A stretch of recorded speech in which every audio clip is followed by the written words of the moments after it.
Hello my friends, it's the Game Boy Geek here. Today it's all about the robots. See, we're going to be having some heavy hitters going against the other heavy hitter. We're going to be bringing in some support troops. We're going to be all around an abandoned city, and we're going to be trying to take over buildings as well.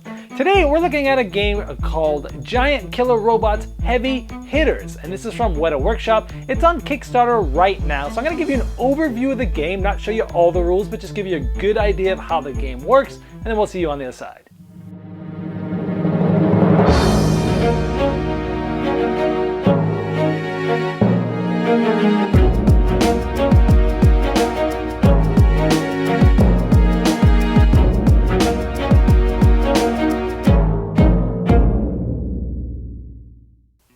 In Giant Killer Robots Heavy Hitters, you're going to be taking over one corporation, either the King Wolf Incorporated, with the orange side there, or the Thunder Happy Pharmaceuticals, the blue side. Each one comes with a huge heavy hitter and 3 support units. The game is played on a battlefield of abandoned city with tall buildings. You'll be trying to control those different buildings, as well as taking each other out. Each player will be able to select which corporation or faction that they'll be playing throughout the game. Each player has a deck of 40 cards which they will pare down strategically to 25 cards. They'll have one of 2 different primary weapons that they'll select. You will select 2 of the 4 possible secondary weapons to be in your deck. You'll get 5 deploy cards to put in your deck. And you'll fill out that deck with some orbital weapons, some reaction, and some maneuver cards so that you'll have 25 cards to start the game. Each player will also get 3 support cards which come with the miniatures for those. And here's to take a look at those support minis up close. Each player gets a player aid which will hold their cards. Online systems is the draw pile. Your 25 selected cards will go here. As you play them, they'll go face up into your discard or offline systems. And as you get damaged, cards will go here. And once all 25 of your cards goes into the damaged systems, your heavy hitter is destroyed. At the start of the game, both players will roll 2 faction dice of their color. Whoever gets more will get the Glory Hound. This has a lot to do with player order and specific bonuses and stuff through the different phases in the game.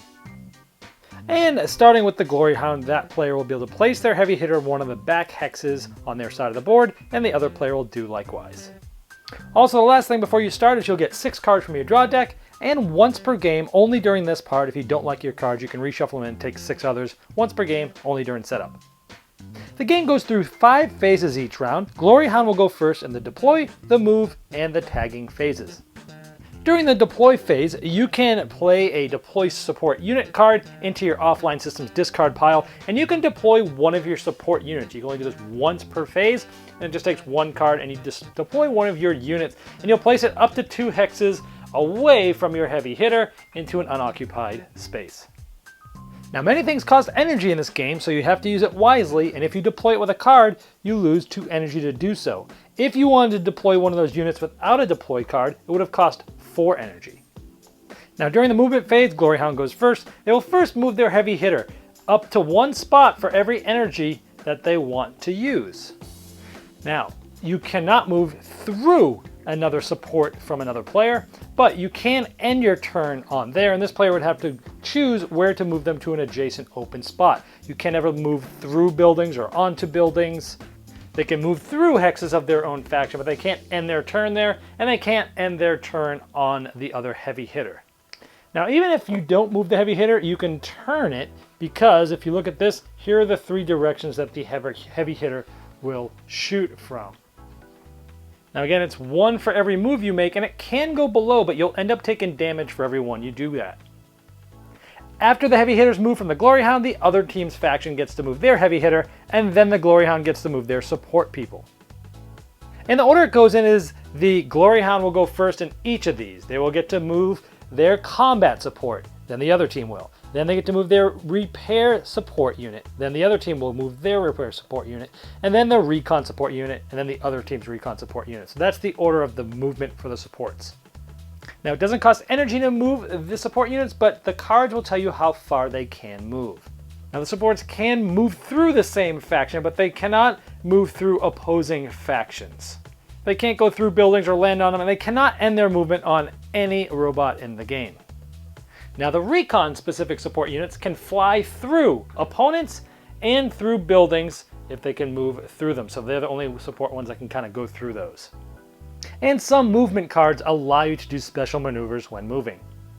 Now we move to the combat phase where you'll be declaring attacks. You'll be placing a weapon card down and a support unit if you're going to use it. Now you can play only one weapon type per combat phase here, or you could play 2 secondary weapons, assuming that they're not the same weapon. Now what happens when you're declaring them, these would have been face down, and then once everyone's ready, you would then simultaneously place them face up to reveal your declared attacks. We then would move down your energy for the cards that you've placed. You would then put them in order by highest speed, 525, 325, and 125, and that order. And we would look at the other opponent as well and see where their speeds are. Between the two of us, the highest speed will go first. Let's just assume this was the highest one, and this point defense chain gun would go first. We look at the range. Are we within 1 and 2 of shooting there? We want to make sure our arc. Now look at he was facing actually this way. You can see the 3 ways you can shoot. So this actually shows, yes, we can shoot this way. We're within 1 or 2. We have line of sight. If there was a building here, we would not be able to shoot through it. And then we go like this. So we're within 1 or 2, it's within the range, and it's in the area, the arc that heavy hitter can hit. So all those 3 tests pass to hit this support unit. Then the attacker would roll the 2 attack dice. If they're trying to hit a support unit, having 7 or higher will reach that target number. If they're trying to hit a heavy hitter, it just has to be 5 or more to hit the target number. Now that target number can be changed by terrain cover, flanking, sponsor cards, and all sorts of other upgrades. Now if those were a double 6, it's a critical hit, where essentially, they cannot roll for an armor save to defend. And if it was double 1s, it's a critical failure, and that card would go to the damage pile. And if it was a support unit, you'd lose 1 hit point. Then the defender can try to do an armor save roll. We'll look at how much damage this is going to do, that's 2. Then that means how many dice the faction who's getting hit gets to roll. So they'd roll these dice, and depending on what was being attacked, the heavy hitter or support. Now since the damage was 2, 2 dice would be rolled. And we'd look at the defense of this support person. Because it has 6, it says anything that's a 6 or higher on a die, in this case 6 is high, it would get blocked. Anything less than a 6 would go through and get hit. For everything that's lower than the 6 in this case, would damage 1 hit point there. Now if it was a heavy hitter that you would hit, the defense is always 5, so any die less than 5, for each one of those, they would have to take a card from their hand and their draw pile and place that many cards here as damage. During the tagging phase, you'll get to tag a building by placing a marker of your color on it. This robot is next to 2 buildings. They have to decide which one to tag, and you always tag the side that you're adjacent to. So let's say he decides to tag this one because he's adjacent to this side. This robot will tag this one. Now let's say in an earlier turn, this robot was over here and tagged over there.